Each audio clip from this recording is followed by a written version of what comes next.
Hey guys. So, I was just watching John Cedar's video of the convention part 2, the rebuttal. I like to keep tabs on the conventions and stuff just because a lot of my family, the majority of them, are still in. So I like to know what's going on just so then they can't surprise me with something. It's I like to not be surprised, especially when it comes to that cult. So, this one really hit too close to home, that's why I had to take a break from it. It's frustrating to me because now that I have been out, and I haven't been out very long, I've only been out since September, but still, once you're out, you kind of can learn to see things a little more clearly. At least for me, that's the case. And now I can see how misogynistic and just upsetting the teachings of Jehovah's Witnesses are to women. I mean, growing up in it, that was all I knew. I was born in that cult. I didn't know any better. That was how I was used to being treated. I was a woman born into it. Therefore, I was a second class citizen. Therefore, my opinions didn't matter. And that was just how I was used to life. So I didn't know any better. I didn't know things could be different. I was used to being treated like I was dumb or just all those things. And so now that I'm out and I watch stuff like this and I'm reminded of how they teach and what they're and it's doctrine, you can't question it. So like it's frustrating to me. In particular, a couple things on the talk about sisters and wives, it's just really got me upset because one, the whole thing about how husbands need to get to know their wives. Okay, yeah, that's true because as a witness, when you're dating, you're never allowed to be alone with the person you're dating. Not once. My first time being alone with my now ex was on the car ride from our wedding ceremony to our wedding reception. First time being alone. We dated for 3 months, which is very typical of witnesses for dating because you're really not allowed to date. When you're dating, things are super stressful because everybody's like, oh, they're gonna sin, they're gonna commit immorality, they're gonna sleep together, and you're so much pressure put on you that anything that's even like innocent or just anything you're made to feel guilty about. Nothing is normal, nothing is allowed to be okay. Anything good, you're made to feel guilty about. Anything, just thoughts, opinions, you're made to feel guilty for having them. And that's wrong. And it's extremely oppressive. And so that was just really frustrating to me where the speaker's like, oh, you need to get to know your husbands, you need to get to know your wives. Well, yeah, because you're not allowed to get to know each other when you're dating. Because how in the world are you supposed to get to know somebody on an intimate level enough where you could feel comfortable marrying them, spending the rest of your life with them, possibly forever, which isn't true. But how are you supposed to do that when you're never allowed to be alone with them? You can have phone calls, but then you're made to feel guilty because, oh my gosh, sex has made such a giant issue. Of course you're gonna freaking talk about that because when you're told, like, repressed from something, it's all you can think about. And heck, you get married. A friend get married at 16 years old because her parents were like, they had to get married because she was gonna sin, or they already had sin, or who knows what. But it's bullcrap. And you pushed into these marriages, and now it's forever. And it doesn't matter if they're abusive or if things are just not okay. You have to tough it up and make it work. That's not okay. That's not right. That's why so many people commit fornication so they can get out of a bad marriage, or they commit suicide because they can't take it anymore.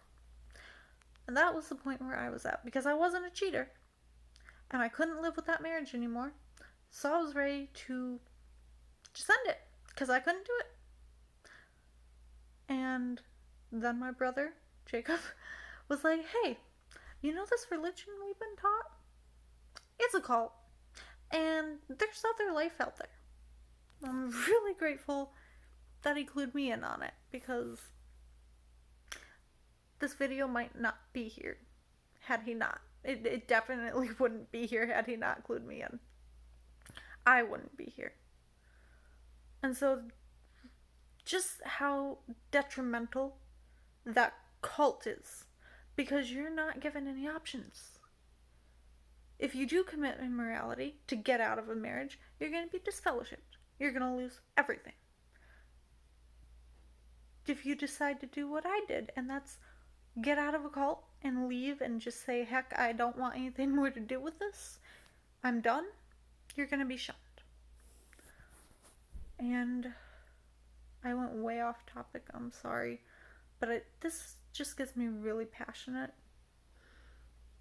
because that's not okay to, one, none of these people have any business telling someone how to be in a marriage, or none of them have any training in that. They just push it because they want everyone to think that witnesses have happy little families. They don't. I don't know one witness person who's happy, who's in a good, genuine marriage. No, because you can't talk to your spouse. You can't talk to them about things that are bothering you. Because, one, like in that video, they're trained not to react at all. Like, she talked to him about something, though it wasn't even a major issue. It was just she was frustrated. The kitchen was dirty. He was supposed to talk to the kids about cleaning, and he didn't. And she's like, hey, I thought you were supposed to do this. And he walked away without reacting, never said anything to her. And that was an example of what you're supposed to do as a witness. Just walk away, don't react, ignore them. So you try to talk to your spouse, and that's what they do, because that's exactly what happened in my marriage. If I had an issue and I talked to him and I was like, hey, this is bothering me, this is a big deal, and I need you to do something about it. Walked away, acted like I never talked to him. Nothing ever got done that I need, like, if I needed something to be taken care of and, like, I couldn't handle the way the situation was, well, be like Ruth. Be like Ruth. You know, be patient, be forgiving, be loving, pray, study more. The typical witness answers. You can only do that for so long before you just give up. Because nothing's changing. And that's the saddest thing that I've heard.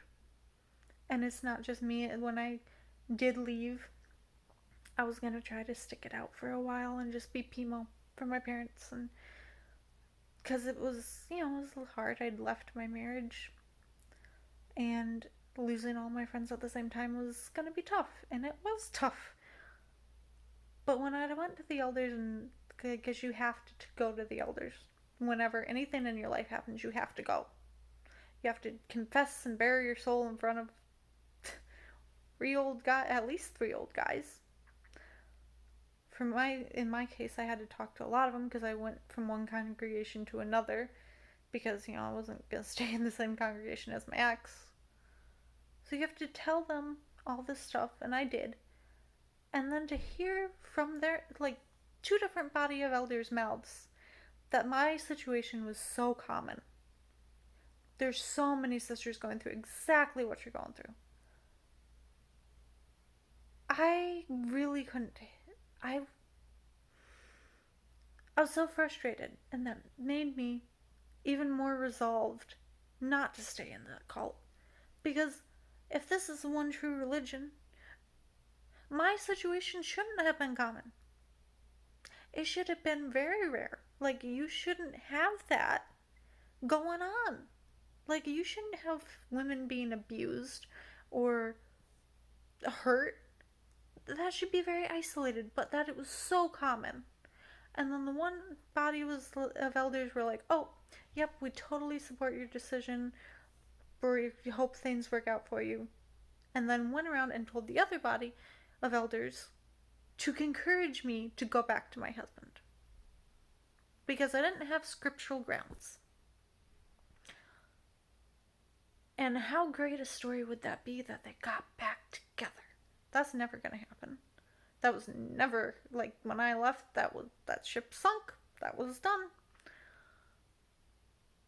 But how hypocritical. Telling me, we support you. We agree with your decision. And then turning around and telling these elders, get her to go back. Get her to go back to him. Is that very honest, witnesses? Because I don't think that is. It's just frustrating. And it just goes on to talk about how hypocritical and misogynistic they are. Because they don't, when you're a woman and stuff's going on, they don't tell you what's happening. In your own case, like between me and my ex, I was completely in the dark. Because I was a woman. So I didn't get to know what was going on. He did. I didn't get to know what was happening. I didn't get to hear how things were going on. And they think that's okay. They think it's okay to treat women as inferior. You can't have any privileges in the congregation. The best you can do is marry an elder. That's it. That's what you have to look forward to when you're a little girl growing up in this organization. How well you can do in your life is solely determined on who you marry. It's not with you. And if you are single, choose to be a single sister for the rest of your life, well, the best you can do is school for single or kingdom evangelizers, and be a pioneer. That's what it is, a glorified pioneer. And I remember when I was in, I wanted to do that. Because that was all I could do. It's just, now that I'm out, it frustrates me. It makes me angry that my parents, and so many parents, do this to their daughters. I would never do this to my daughter. If I had one, if I was lucky enough to have a daughter, I would never, ever let her go through what I went through in that cult. She's gonna know she's valuable. She's gonna know that she can do anything she sets her mind to. That she's not a second-class citizen, that her opinion matters. That she has the right to question men.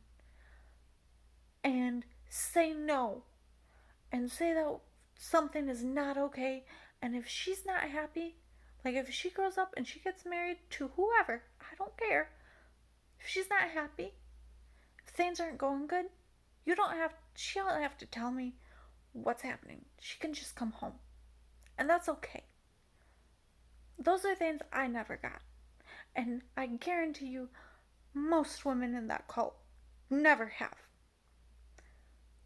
They are questioned, and everything you do is wrong or wicked, and you have bad motives, and you're sinful, and any sexual problem that happens is your fault. And that's not okay. This isn't all right. And that people who are professing to be Christian.